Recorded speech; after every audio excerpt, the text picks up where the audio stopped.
বিসমিল্লাহির রহমানির রহিম। কর্ণফুলী সরকারি কলেজের স্নাতক প্রথম বর্ষে ছাত্রছাত্রীবৃন্দ, আশা করি তোমরা সবাই ভালো আছো।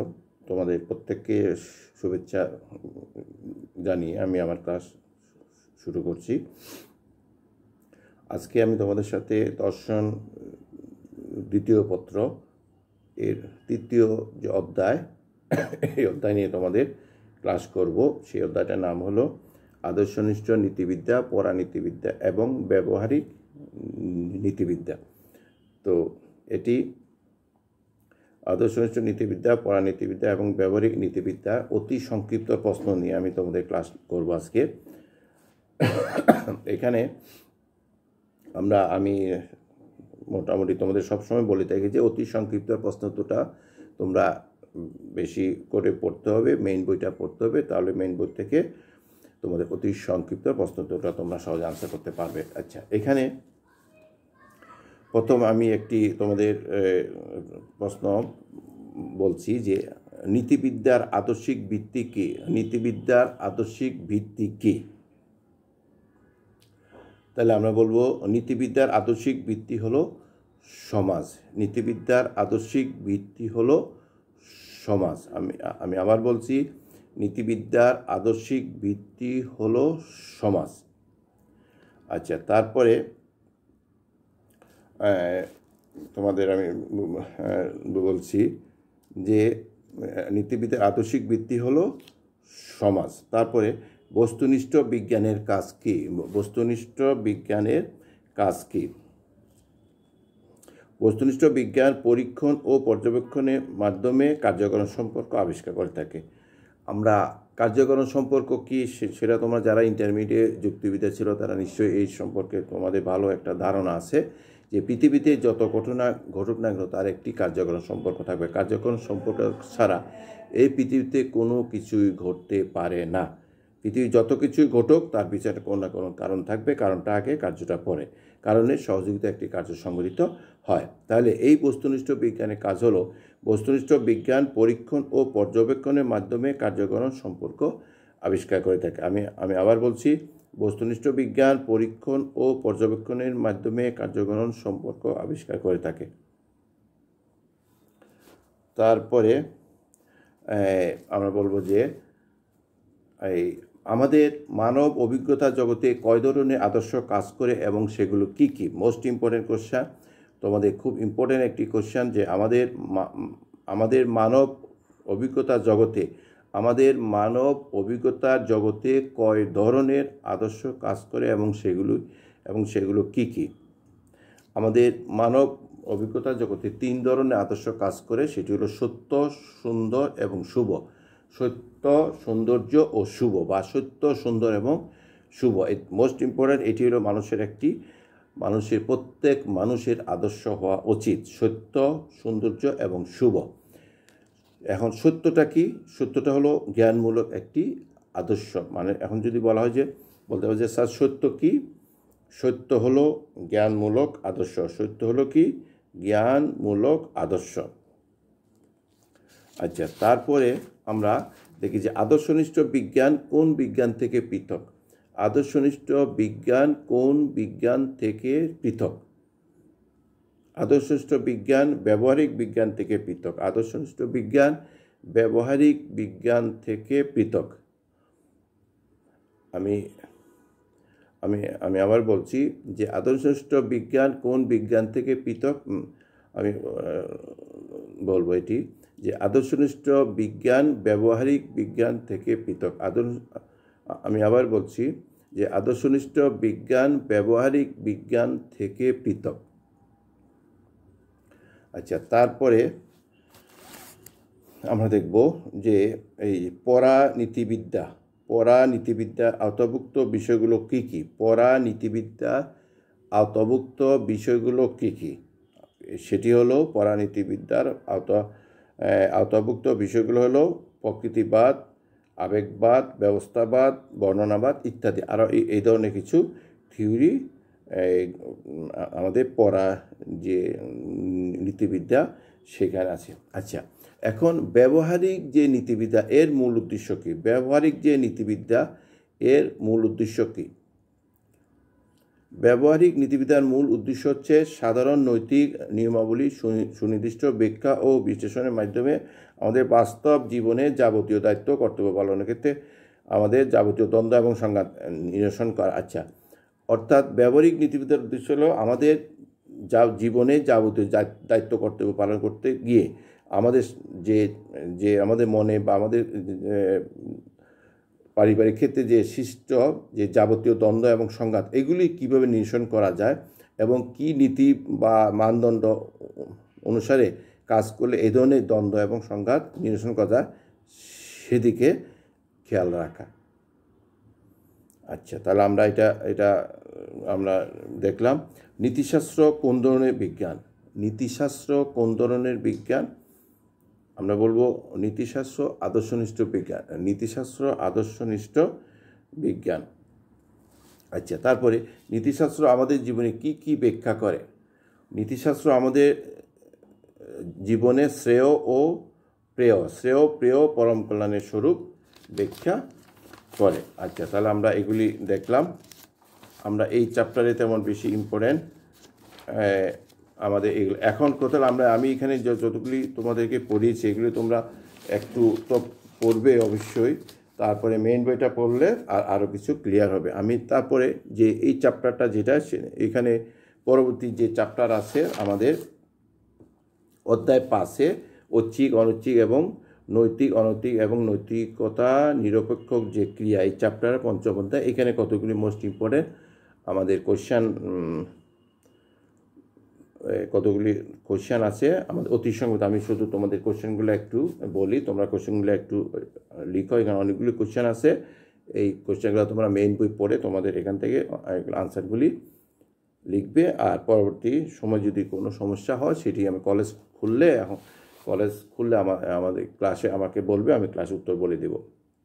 যেমন ঐচ্ছিক ক্রিয়া কী, তোমরা খাতায় লেখো যে প্রশ্নগুলো মোস্ট ইম্পর্টেন্ট সাধারণত পরীক্ষায় জাতীয় বিশ্ববিদ্যালয়ের পরীক্ষা আসে সেগুলো একটু লিখো। 1 নম্বর ঐচ্ছিক ক্রিয়া কী? 1 নম্বর ঐচ্ছিক ক্রিয়া কী? তারপরে নাম্বার 2 ঐচ্ছিক ক্রিয়ার 3টি স্তর কী কী? ঐচ্ছিক ক্রিয়ার 3টি স্তর কী কী? ঐচ্ছিক ক্রিয়ার 3টি স্তর কী কী? তারপরে কোশ্চেন ঐচ্ছিক ক্রিয়ার মূল উৎস কী? ঐচ্ছিক ক্রিয়ার মূল উৎস কী? তারপরের কোশ্চেন ঐচ্ছিক ক্রিয়ার মূল উৎস কী?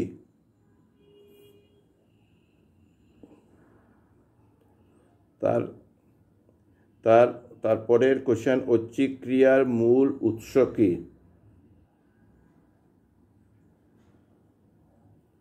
তারপরের কোশ্চেন কামনা কী? কামনা কী?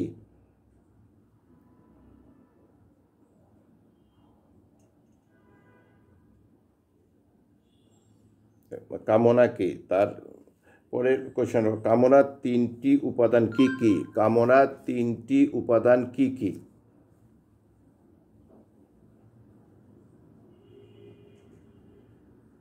তারপরে কোশ্চেন কামনার লক্ষ্য কী? কামনার লক্ষ্য কী?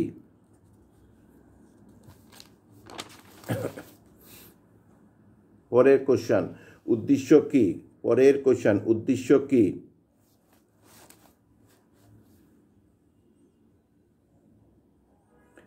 পরের কোশ্চেন কামনার দ্বন্দ্ব বলতে কী বুঝো? পরের কোশ্চেন কামনার দ্বন্দ্ব বলতে কী বুঝো? পরের কোশ্চেন কামনার দ্বন্দ্ব বলতে কী বুঝো?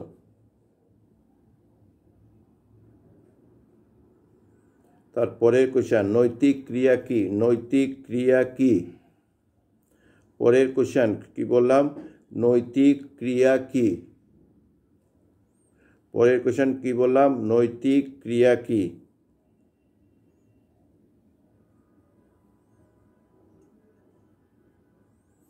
পরের কোশ্চেন কি বললাম? নৈতিক ক্রিয়া কী? তারপরে কোশ্চেন কর্মের উদ্দেশ্য কী?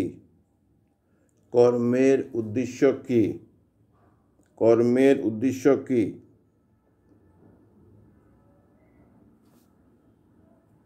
পরের কোশ্চেন, কর্তব্য কি? তারপরে কোশ্চেন কি বললাম, কর্তব্য কি?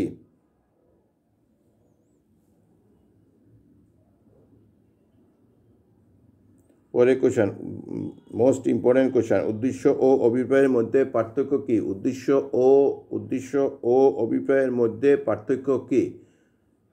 পরের কোশ্চেন বললাম, উদ্দেশ্য ও অভিপ্রায়ের মধ্যে পার্থক্য কি? উদ্দেশ্য ও অভিপ্রায়ের মধ্যে পার্থক্য কি?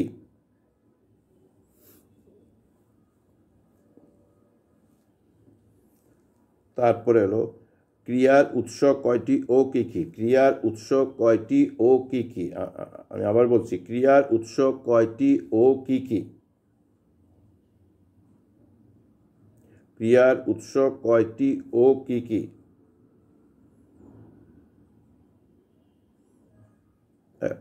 পরে কোশ্চেন কি বললাম, ক্রিয়ার উৎস কয়টি ও কি কি?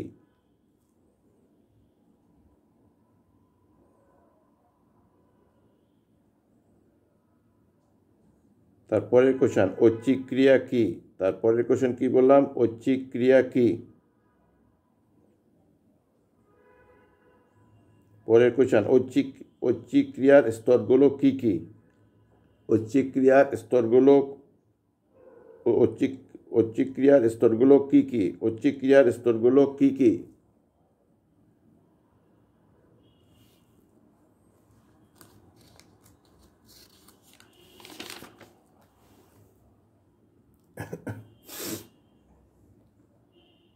এর পরের কোশ্চেন, আমাদের ঐচ্ছিক ক্রিয়া কি দ্বারা নিয়ন্ত্রিত?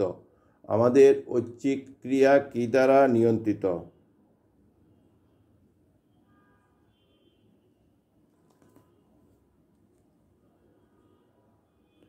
পরের কোশ্চেন, সংকীর্ণ অর্থে নৈতিক বলতে কি বোঝায়? সংকীর্ণ অর্থে নৈতিক বলতে কি বোঝায়?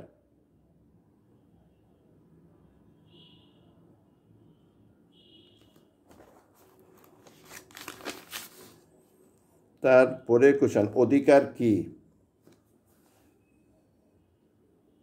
এর পরের কোশ্চেন বললাম অধিকার কি? পরের কোশ্চেন বললাম অধিকার কি?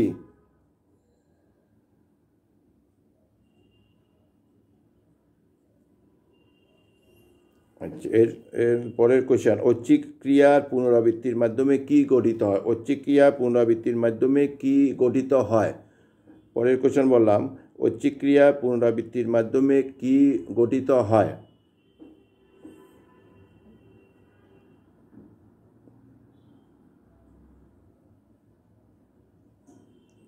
তারপরে কোশ্চেন হলো তোমাদের অভিপ্রায় কি দ্বারা প্রভাবিত? অভিপ্রায় কি দ্বারা প্রভাবিত?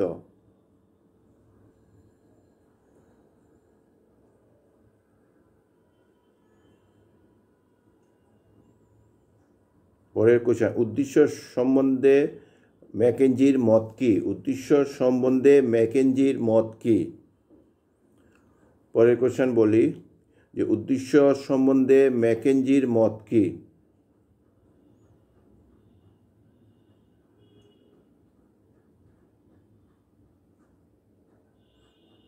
আচ্ছা, তারপরে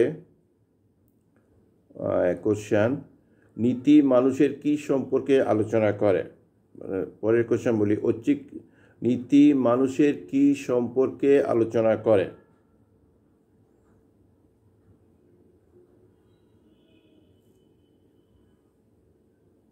পরের কোশ্চেন, ঐচ্ছিক ক্রিয়া আমাদের মনে কি জাগ্রত করে? ঐচ্ছিক ক্রিয়া আমাদের মনে কি জাগ্রত করে?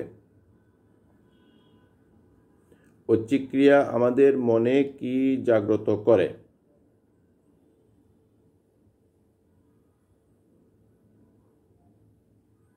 আরেকটি কোশ্চেন, মোস্ট ইম্পর্টেন্ট, নৈতিক বিচারের কর্তা কে? নৈতিক বিচারের কর্তা কে?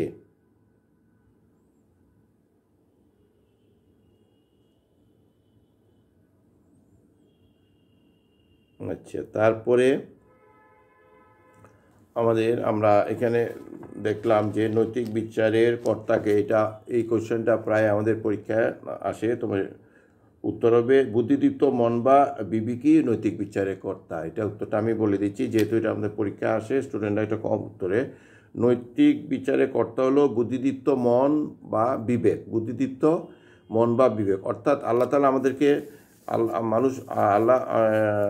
আমাদেরকে বিবেক বুদ্ধি দিয়েছেন। মানুষ বুদ্ধিবৃত্তি সম্পন্ন প্রাণী, তাই সে জগতের যা কিছু করবে সেটি বুদ্ধি এবং মন এবং বিবেক দ্বারা করলে সেই কাজটি অবশ্যই সত্যিকার অর্থে সেটি সুন্দর হবে, মঙ্গল হবে, সমাজের জন্য সেটি সবার জন্য ভালো হবে। সেই জন্যই বলেছে, অর্থাৎ একজন ব্যক্তি যখন মানসিকভাবে ভালো হবে, উন্নত হবে, মন তার বিবেক ভালো হবে, তাহলে ওই ব্যক্তি কখনো কোনো অন্যায় কাজ বা কোনো খারাপ কাজ করতে পারে না।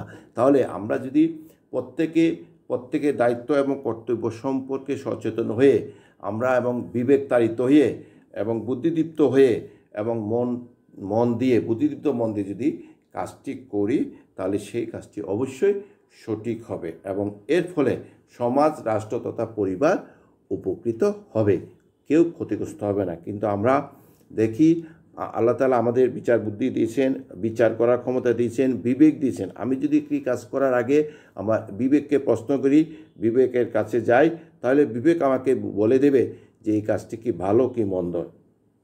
আমরা সবাই যদি বিবেক তাড়িত হয়ে আমাদের কাজগুলো করি, দায়িত্ব কর্তব্য সম্পর্কে সচেতন হয়ে, তাহলেই আমরা সত্যিকার অর্থে সমাজে সুন্দরভাবে বসবাস করতে পারব। তাই এইগুলি হলো যারা নীতিবিজ্ঞানী, তাদের বক্তব্য হলো এই ধরনের, যে আমরা নৈতিক নিয়মের দ্বারা আমরা নৈতিক নিয়মের বশবর্তী হয়ে এবং যেগুলি দায়িত্ব এবং কর্তব্য বোধে উদ্বুদ্ধ হয়ে যদি আমরা সমাজে প্রত্যেকের কাজ প্রত্যেকে যদি সঠিক নিয়মে করে, অর্থাৎ কর্তব্যের জন্য কর্তব্য, যে আমার ইমানুয়েল কান্ট একজন নীতিবিজ্ঞানী বিখ্যাত, ওনার যে বক্তব্য যে কর্তব্য বোধে কর্তব্য, কর্তব্যের জন্য কর্তব্য, এই কর্তব্যের জন্য কর্তব্য যদি আমরা করি, তাহলেই আমাদের দেশ তথা রাষ্ট্র দিন দিন উন্নতি লাভ করতে পারবে, আমরা সমাজে সুন্দরভাবে শান্তিতে বসবাস করতে পারবো। তাহলে আমরা সবাই এই ধরনের চেষ্টাই করব যে বিবেক তাড়িত হয়ে বুদ্ধিদীপ্ত মন দিয়ে আমরা সমাজের প্রতিটি কাজ করব। তাহলে আমরা এখানে এই যে চ্যাপ্টার যে পঞ্চম অধ্যায়, যে নৈতিক, অনৈতিক, অনৈচ্ছিক এবং ইচ্ছা নিরপেক্ষ যে ক্রিয়া, এই চ্যাপ্টারে আমরা কতগুলো অতি সংক্ষিপ্ত প্রশ্নোত্তর আমরা এখানে দেখলাম। আমরা আশা করি এই চ্যাপ্টারটা খুব সহজ, যে এই চ্যাপ্টারটা খুবই সহজ। এই চ্যাপ্টার আমরা রিডিং পড়লে, তোমরা মেইন বইটা যদি রিডিং পড়ো, তাহলে তোমরা মোটামুটি এই চ্যাপ্টার থেকে যে কোনো প্রশ্ন আসলে তোমাদের